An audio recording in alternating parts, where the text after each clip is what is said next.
Student, आज मैं आप लोगों के लिए BEd first year biological science के थर्ड चैप्टर का पार्ट थर्ड लेके आई हूँ। पिछले पार्ट में मैंने आप लोगों को शिक्षण विधियों की बहुत सारी शिक्षण विधियों में से एक शिक्षण विधि के बारे में बताया था, वो था समस्या समाधान विधि। यह विधि जीव विज्ञान शिक्षण के लिए बहुत ही लाभदायक है। इसमें मैंने बताया था आप लोगों को कि किस तरह से अध्यापक छात्रों के सम्मुख कोई समस्या प्रस्तुत करता है और छात्रों को खुद से उस समस्या का समाधान ढूंढने के लिए प्रोत्साहित करता है।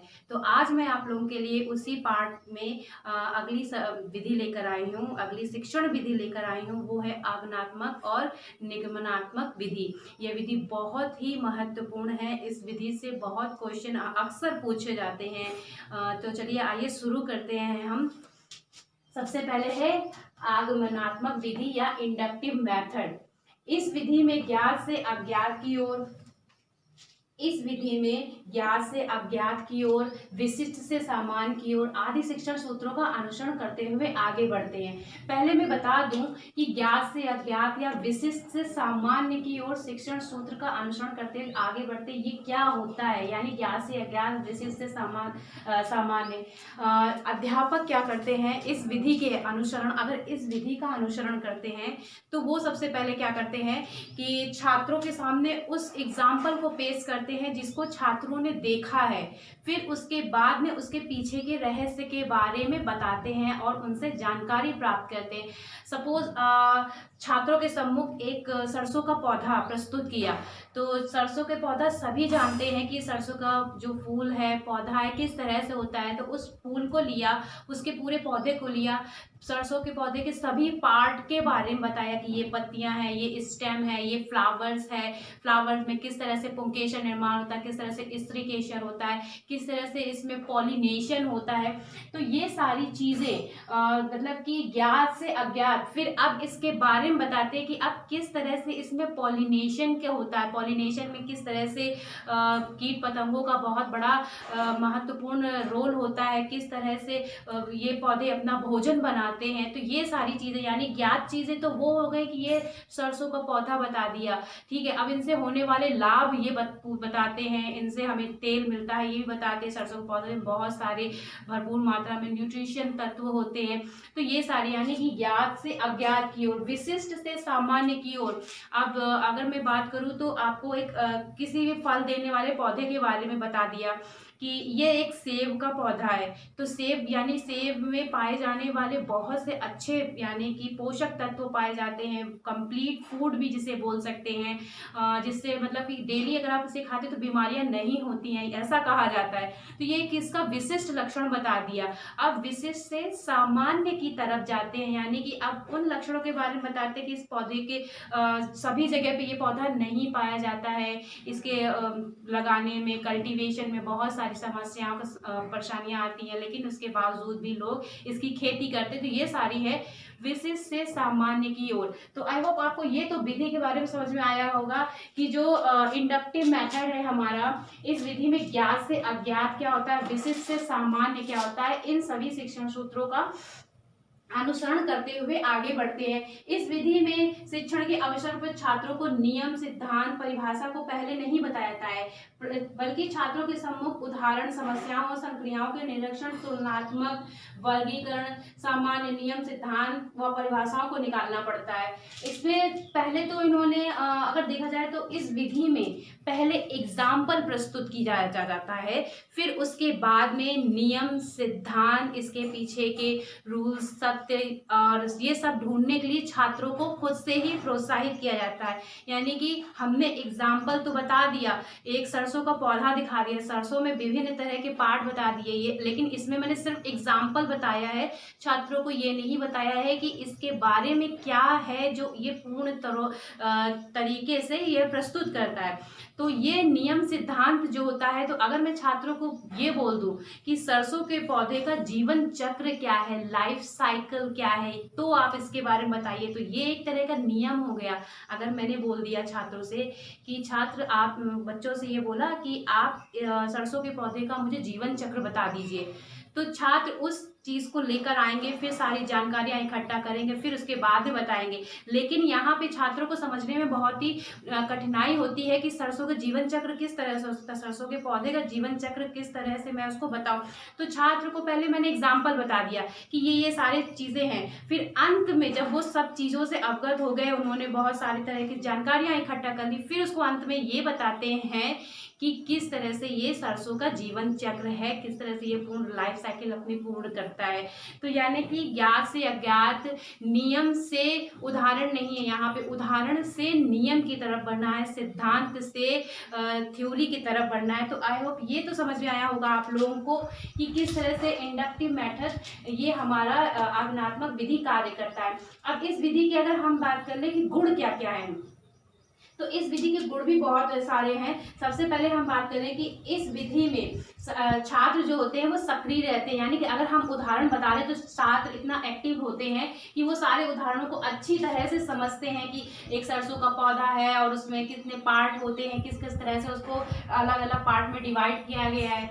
यह विधि, ये जो हमारी आगमनात्मक विधि है, यह सरल तथा स्वाभाविक विधि भी होती है। यानी कि उदाहरण है तो बहुत बच्चे, अगर उदाहरण हम लोग बता के बच्चों को बताते हैं तो वो बहुत जल्दी समझ लेते हैं और उसे बहुत स्वाभाविक तौर पे अपने जीवन में उतार लेते हैं। यह दूसरा गुण इसका यह है कि प्रत्यक्ष तथ्यों पर आधारित होने के कारण यह विधि सीखने की क्रिया में बहुत प्रभावशील है।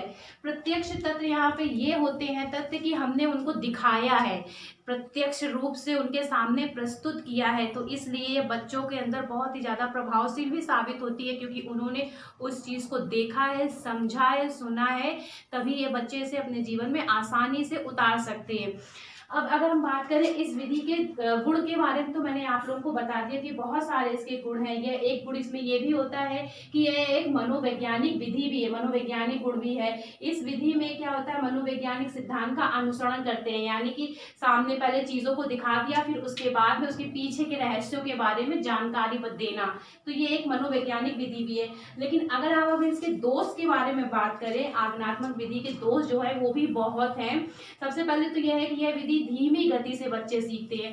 धीमी गति से किस लिए सीखते हैं, यानी कि पहले तो हमने पौधों को, बहुत सारे बच्चों को पौधों ढूंढ के दिखाए, फिर उसके अलग अलग पार्ट दिखाए। हो सकता है कि बहुत सारे बच्चे इसको समझ भी जाते हैं और बहुत सारे बच्चे इसको समझते नहीं है, तो इसमें बहुत सारा समय भी लग जाता है। दूसरा ये है कि विज्ञान शिक्षण में इस विधि का प्रयोग अनुभवी शिक्षकों द्वारा ही किया जा सकता है।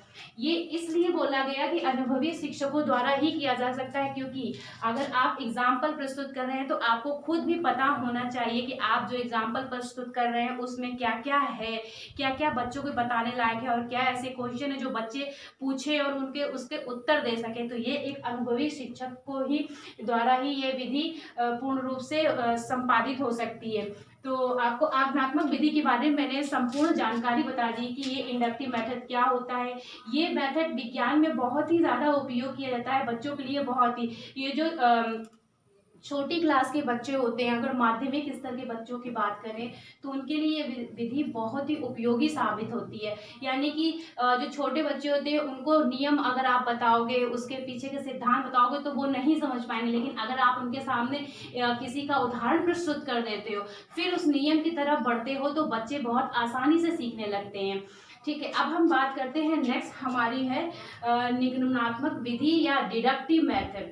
ये विधि जो जीव विज्ञान में सबसे ज़्यादा उपयोगी सिद्ध इसलिए हुई है क्योंकि इस विधि में पहले बच्चों को सामान्य नियम, सिद्धांत, सूत्र को पहले छात्रों से अवगत कराया जाता है, बाद में प्रयोग, निरीक्षण या तुलना द्वारा उसकी सत्यता सिद्ध की जाती है। इसमें क्या है, सामान्य से विशिष्ट की ओर, स्थूल से सूक्ष्म की ओर अग्रसर होते हैं। यानी कि अगर मैं बात करूँ स्थूल से सूक्ष्म की ओर या फिर नियम से उदाहरण की ओर, क्योंकि ये विधि आगमनात्मक विधि के जस्ट अपोजिट होती है।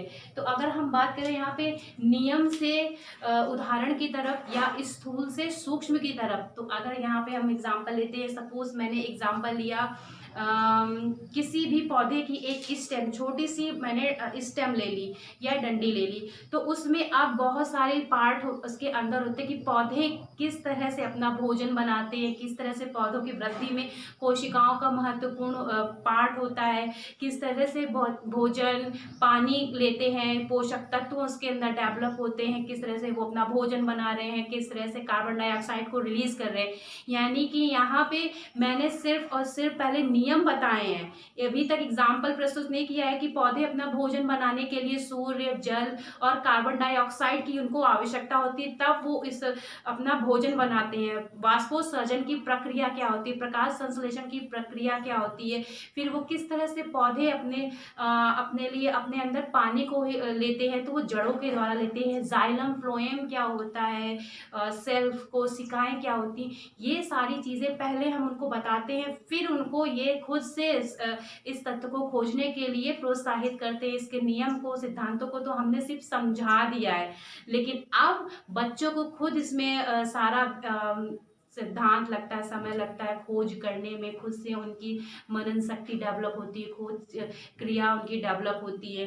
तो आप लोग को ये समझ में आया होगा कि किस तरह से निर्णात्मक विधि में सामान्य नियम, सिद्धांत, सूत्र को पहले छात्रों को अवगत कराया जाता है। एग्जाम्पल के तौर पे अगर मैं बोल दूं कि वात्या भट्टी का एग्जाम्पल ले लेती हूँ, विज्ञान का ही है ये। आप सब जानते होंगे वात्या भट्टी में जो कास्ट आयरन होता है, उसको गलाकर उसके कच्चे जो होता है सभी तत्वों का उसमें आदान प्रदान किस तरह से होता है, तो इन सभी चीज़ों के बारे में उनको नियम बता दिया, ठीक है। लेकिन अब उसको खुद से करना ये छात्रों के अंदर है। तो इसमें सामान्य से विशिष्ट की ओर, स्थूल से सूक्ष्म की ओर अग्रसर हो गए। गुण क्या है, अब इसके गुण भी जान लीजिए कि गुण यह है कि यह विधि आगमनात्मक विधि है, पूरी तरह से इसके अपोजिट है। यह उच्च कक्षाओं के लिए तो बहुत ही उपयोगी होती है। यह साथ ही साथ इस विधि में सामान्य नियम, सूत्र, परिभाषा थोड़ा बहुत जान लेने के बाद फिर इस सत्यता को सरलता से समझना होता है। साथ ही साथ इस विधि में समय भी बहुत कम लगता है, क्योंकि हमने उनको नियम तो पहले ही बता दिए। अब बच्चे खुद से उस नियम को ध्यान में रख कर उसी के ऊपर कार्य करना अग्रसर करते हैं। अब इसके दोष के बारे में बता दूं तो यह विधि जो है पूर्ण रूप से अमनोवैज्ञानिक है, क्योंकि इसमें सामान्य से विशिष्ट की तौर पे चलते हैं। यानी कि अभी तक इस विधि में हम विशिष्ट से सामान्य की तरफ जाते हैं, और इस विधि में हम जा रहे हैं सामान्य से विशिष्ट की ओर। और यह विधि रटने की आदत को इसमें छात्रों की पड़ जाती है। रटने की आदत कैसे पड़ जाती है, यानी कि पहले छात्रों को हम नियम बताते हैं, सिद्धांत बताते हैं, फिर छात्रों को हम बोलते हैं कि इस पे आप सभी इसी तथ्यों पे आधारित आप खोज करें।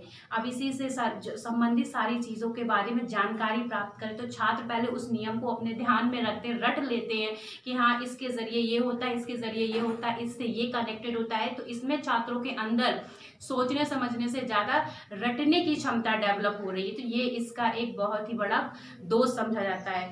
तो आज मैंने आप लोगों को आगमन विधि और निगमन विधि के बारे में बताया, और ये विज्ञान के परिप्रेक्ष्य में बहुत ही उपयोगी साबित होती है। ये आगे भी आपसे अक्सर इससे क्वेश्चन पूछे जाएंगे। ना सिर्फ ये विज्ञान बल्कि आपके ये सभी क्षेत्रों में से संबंधित बहुत सारे प्रश्न पूछे जाते हैं। तो आज आपके लिए ये जो बायोलॉजिकल साइंस का चैप्टर 3 है पूर्ण रूप से कंप्लीट हुआ। अब नेक्स्ट चैप्टर में आप लोगों के लिए नेक्स्ट पार्ट लेके आऊंगी। Thank you.